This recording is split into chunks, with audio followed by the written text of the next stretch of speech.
ٹھیک ہے، اگر بعد میں تم میں سے کسی نے یہ سب کیا ہوا نہ تو یہ دنیا اس کے لیے جہنم سے بھی بدتر بنا دوں گا۔ فرزام کی بات پر سب ملازمین کی روح خوف سے کانپ گئی، جبکہ چاہت کا خیال آنے پر فرزام سیدھا اس کے کمرے کی جانب چل دیا۔ نہ جانے بہرام کی اس حالت پر چاہت کا کیا حال ہو رہا ہوگا۔ فرزام چاہت کے کمرے میں پہنچا تو اسے چاہت دیوار کے ساتھ لگ کر بیٹھی نظر آئی۔ سکینہ اس کے پاس بیٹھی مسلسل اس سے کچھ پوچھ رہی تھی، جبکہ چاہت تو مردہ حالت میں وہاں بیٹھی تھی، جیسے کہ اس کی جگہ اس کا کوئی بت ہو۔ مناہل چاہت کی یہ حالت دیکھ کر مزید روانی سے رونے لگی۔ کتنا ہی چاہتی تھی وہ بہرام کو۔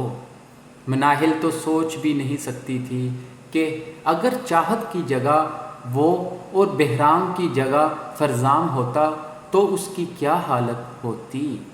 فرزام چاہت کے پاس آیا اور اپنے ہاتھ اس کے ہاتھوں پر رکھے۔ چاہت میری گڑیا، مجھے بتاؤ کیسے ہوا یہ سب؟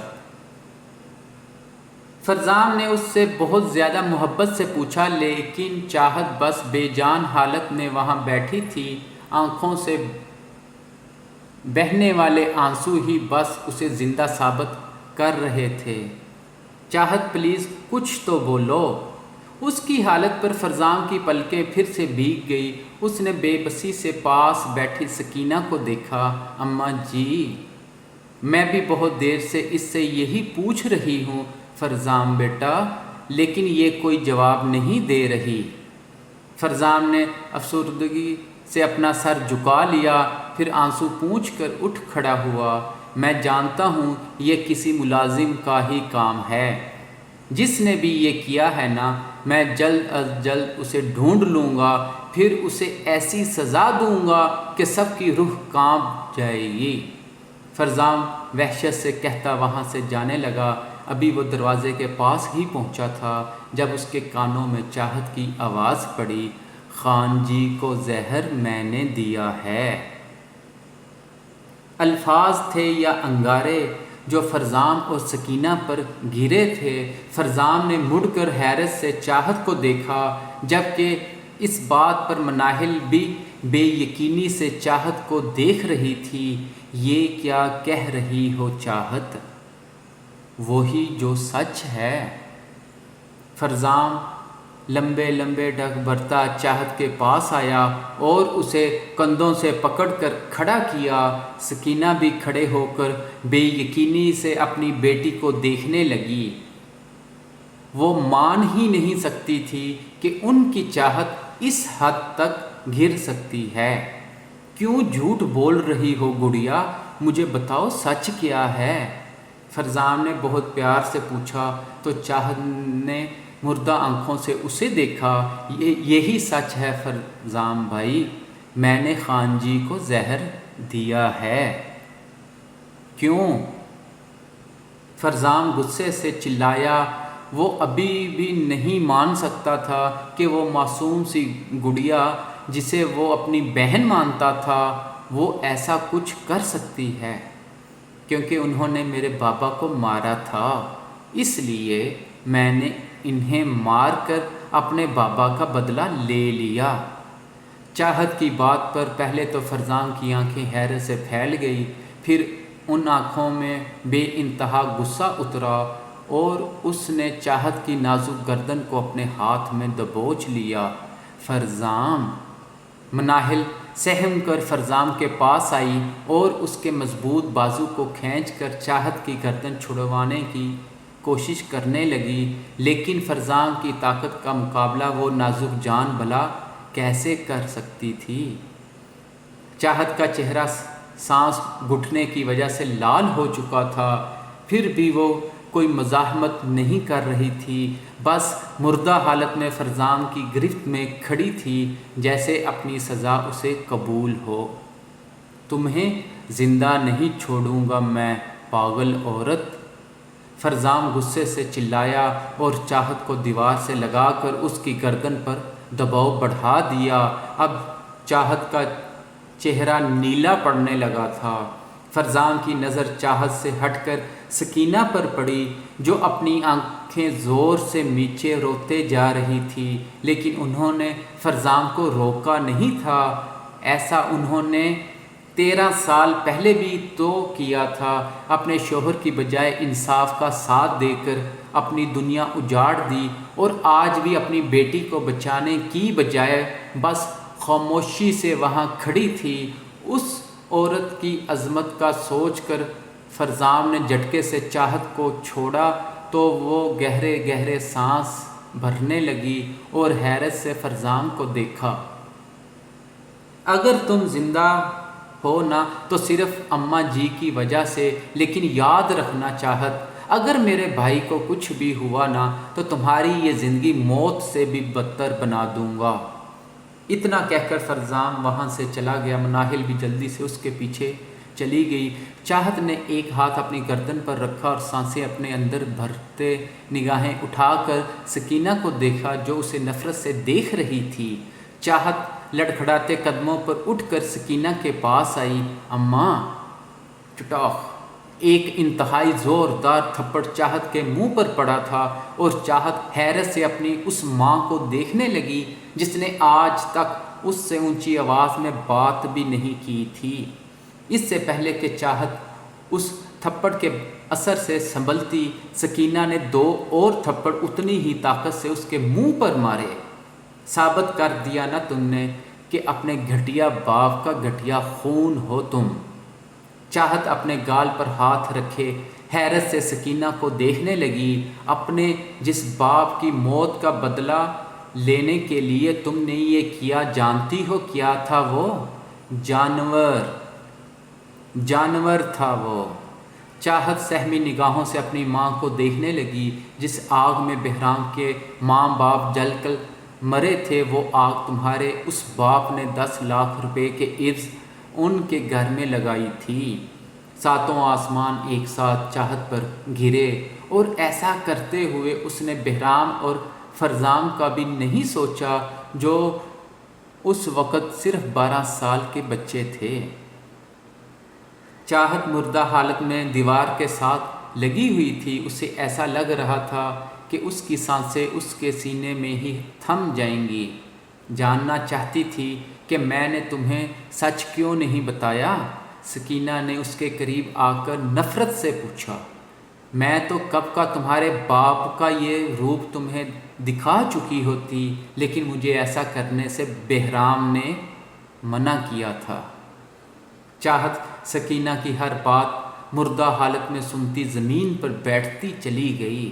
وہ نہیں چاہتا تھا کہ اپنے باپ کی سچائی جان کر تم کبھی سر اٹھا کر چلنے کے قابل نہ رہو، کیونکہ وہ جانتا تھا کہ اپنے باپ کا سچ جان کر تم اس سے نظریں تک نہیں ملا پاؤ گی۔ چاہت اب پھوٹ پھوٹ کر رونے لگی تھی۔ وہ نہیں چاہتا تھا چاہت کہ تم ساری زندگی اس کردناک احساس کے ساتھ گزار دو کہ تم ایک قاتل کی بیٹی ہو۔ اب کی بار سکینہ بھی رونے لگی، جبکہ چاہت تو زندہ ہی نہیں تھی۔ سکینہ کی باتیں اسے اندر ہی اندر ختم کر چکی تھی۔ افسوس ہوتا ہے مجھے کہ تم میری اولاد ہو۔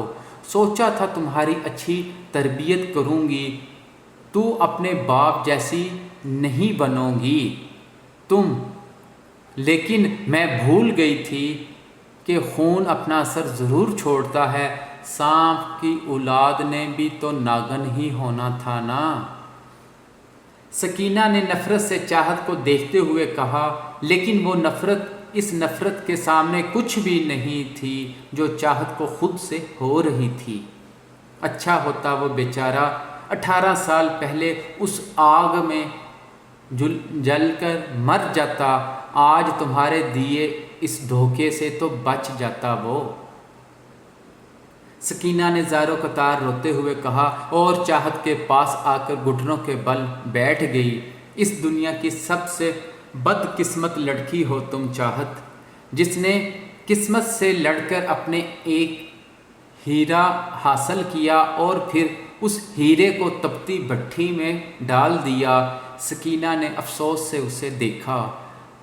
تم تو اپنے باپ سے بھی زیادہ بدتر ہو چاہت، اس نے تو کسی کے گھر میں آگ لگائی تھی، تم نے تو اپنی زندگی میں ہی آگ لگا لی۔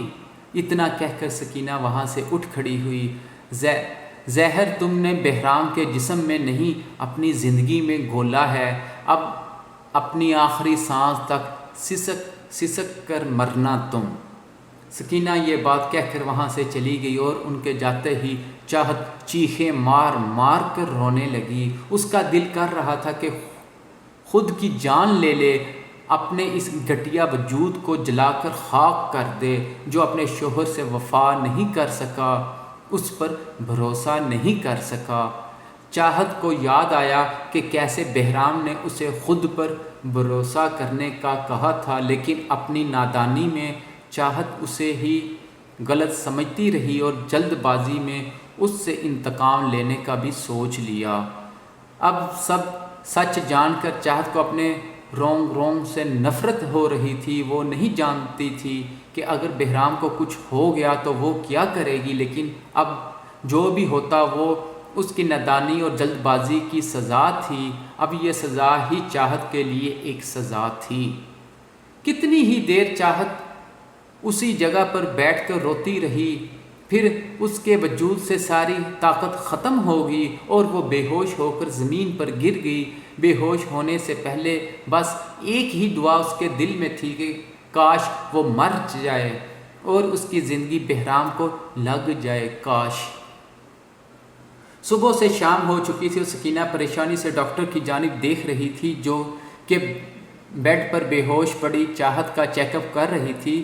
خالہ چاہت کو شام کا کھانا دینے آئی، لیکن وہاں چاہت کو بے ہوش پڑا دیکھ کر انہوں نے سکینہ کو بتایا اور پھر ڈاکٹر کو بلا لیا۔ ان کا بی پی بہت زیادہ لو ہو چکا ہے اور اتنی چھوٹی سی ایج میں اتنا بی پی لو ہونا اچھی بات نہیں، پلیز ان کا خیال رکھیں ورنہ ساری زندگی کے لیے پرابلم بن جائے گی، ڈاکٹر نے سکینہ کو بتایا، جنہوں نے ہاں بس میں سر ہلایا تھا۔ میں نے انہیں انجیکشن دے دیا ہے جس کی وجہ سے یہ صبح تک نیند میں رہیں گی اور جب ہوش میں آئیں تو آپ انہیں یہ ٹیبلٹ دے دیجئے گا۔ ڈاکٹر سکینہ کو دوائی تھما کر وہاں سے چلی گئی اور سکینہ مردہ آنکھوں سے اپنی بے ہوش پڑی بیٹی کو دیکھا جو اتنا بڑا صدمہ سہنے کے لیے بہت نازک تھی، لیکن یہ آگ بھی تو اسی کی اپنی ہی لگائی ہوئی تھی۔ دیکھا چاہت، میں ہمیشہ تم سے کہتی تھی نا کہ سوچ سمجھ کر قدم اٹھایا کرو، جلدی کا کام شیطان کا کام ہوتا ہے اور جلد بازی میں انسان ہمیشہ نقصان اٹھاتا ہے۔ سکینہ اب کی بار رحم سے چاہت کو دیکھ رہی تھی، وہ کچھ بھی کر لیتی تھی تو سکینہ کی اکلوتی اولاد ہی نا۔ اب دیکھو تم نے بھی اپنا اتنا بڑا نقصان کر دیا کہ ساری زندگی اس کی بھرپائی نہیں کر پاؤ گی۔ چاہت کا انجام سوچ کر ہی سکینہ کی پلکیں نم ہو گئی۔ اگر بہرام کو کچھ ہو گیا تو تم بھی پچھتاتے مر جاؤ گی، اور اگر وہ بچ گیا تو بھی تمہیں معاف نہیں کرے گا، چھوڑ دے گا وہ تمہیں، چاہت چھوڑ دے گا۔ دو آنسو سکینہ کی آنکھوں سے نکلے۔ سب برباد کر دیا تم نے میری بچی، اپنی پوری دنیا ایک غلط فہمی میں اجاڑ دی۔ سکینہ نے کرب سے اپنی آنکھیں موند لی اور آنسو پونچھ کر دروازے میں کھڑی خالہ کو دیکھا جو ان کے لیے کھانا لے کر آئی تھی۔ آپ کسی ملازم سے کہیں کہ مجھے اور چاہت کو میرے گھر چھوڑ آئے۔ خالہ نے حیرت سے سکینہ کو دیکھا، لیکن سکینہ بہن، چاہت کا گھر یہ ہے۔ سکینہ نے ایک تلخ مسکراہٹ کے ساتھ چاہت کو دیکھا، اب نہیں رہا۔ خالہ ان کی بات پر حیران ہوتی وہاں سے چلی گئی تاکہ ملازم کو بھیج سکیں، اور سکینہ چاہت کو دیکھتے ہوئے یہ سوچ رہی تھی کہ چاہت کے حق میں یہی بہتر تھا کہ وہ اب بہرام کے سائے سے بھی دور رہے، کیونکہ وہ بہرام جیسے انسان کے قابل نہیں تھی۔ ویسے بھی چاہت کی یہی سزا تھی کہ بہرام سے دور اپنی زندگی پچھتاوے کی تپتی دھوپ میں گزارے۔ فرزام ابھی بھی پریشانی کے عالم میں ایمرجنسی وارڈ کے باہر بیٹھا تو مناہل اس کی پریشانی میں پریشان اس کے ساتھ چپکی بیٹھی تھی۔ اس کا بس چلتا تو ایک پل میں فرزام کے چہرے سے یہ پریشانی دور کر دیتی، لیکن وہ اس معاملے میں بے بس تھی۔ ڈاکٹر کو وارڈ سے باہر آتا دیکھ کر فرزام بے چینی سے ڈاکٹر کے پاس گیا۔ Don't worry mister Khanzada, he is fine now, الحمدللہ۔ آپ کے بھائی کو ایک نئی زندگی ملی ہے۔ ڈاکٹر کی بات پر کتنے ہی آنسو فرزام کی آنکھوں سے نکلے اور اس نے بے ساختہ الحمدللہ کہا۔ مناہل بھی فرزام کے چہرے پر وہ اطمینان دیکھ کر مسکرا دی۔ کیا میں اس سے مل سکتا ہوں؟ ابھی تو وہ بے ہوش ہیں، امید ہے کل صبح تک ہوش میں آ جائیں گے، لیکن آپ انہیں کچھ دیر کے لیے دیکھ سکتے ہیں۔ فرزام مسکرایا تو ڈاکٹر نے اس سے ہاتھ ملایا اور وہاں سے چلا گیا۔ اس کے جاتے ہی فرزام ایمرجنسی وارڈ میں داخل ہوا اور نم آنکھوں سے بہرام کو دیکھا جو مشینوں میں لپٹا بیڈ پر بے جان پڑا تھا۔ فرزام اس کے پاس آیا اور اس کی حالت دیکھ کر منہ بنا لیا۔ مجھے کہتے رہے اپنا خیال رکھو وہاں، لیکن خود کا ہی خیال نہیں رکھ پائے تم۔ فرزام نے شکوہ کیا۔ پل بھر میں بہرام اس کی جان نکال چکا تھا۔ یہاں سے اٹھو پھر تمہیں بتاؤں گا، زیادہ ہی بڑے بنتے ہو تم، دو پڑیں گی مجھ سے تو ادھر جاؤ گے۔ فرزام نے آنسو پونچھ کر شرارت سے کہا اور بہرام کا ہاتھ چھوا تو بہرام کی پلکوں نے ایک جنبش لی اور آکسیجن ماسک میں چھپے ہونٹوں نے ہلکے سے کچھ کہا۔ کیا چاہیے میرے پیارے بھائی؟ فرزام نے پوچھا تو بہرام کے ہونٹ پھر سے ہلے، لیکن آواز بہت زیادہ ہلکی تھی۔ فرزام نے اپنا کان اس کے منہ کے پاس کیا تو ہلکی سی آواز اس کے کانوں میں پڑی، چاہت۔ بہرام کو یوں تکلیف میں بھی اس بے وفا کا نام لیتا دیکھ فرزام اپنی مٹھیاں بھینچ کر رہ گیا۔ اب وہ تمہاری زندگی میں پھر کبھی شامل نہیں ہوگی بہرام، میں اسے نہیں ہونے دوں گا۔ نہ تو وہ تمہیں ڈیزرو کرتی ہے، نہ ہی تمہاری محبت کو۔ فرزام نے چاہت کا وجود ذہن میں لا کر نفرت سے کہا اور اس کمرے سے باہر آ گیا۔ اس کے باہر آتے ہی مناہل اس کے پاس آئی۔ فرزام نے جیب سے موبائل نکالا اور سکینہ کا نمبر ڈائل کرنے لگا۔ السلام علیکم اماں جی۔ سکینہ کے فون اٹھاتے ہی فرزام نے سنجیدگی سے کہا، وعلیکم السلام بیٹا، بہرام نے ٹھیک تو ہے؟ وعلیکم السلام بیٹا، بہرام ٹھیک تو ہے نا؟ فرزام ان کی آواز میں چھپی پریشانی محسوس کر سکتا تھا۔ جی ہاں بالکل ٹھیک ہے، آپ پریشان مت ہوں۔ فرزام نے ایک نظر مناہل کو دیکھا، پھر سنجیدگی سے بولا، معاف کریے گا اماں جی، لیکن میں چاہتا ہوں کہ آپ اس عہد کو اپنے ساتھ واپس لے جائیں۔ اسے ایک پل کے لیے بھی اپنے اور بہرام کے گھر برداشت نہیں کر سکتا۔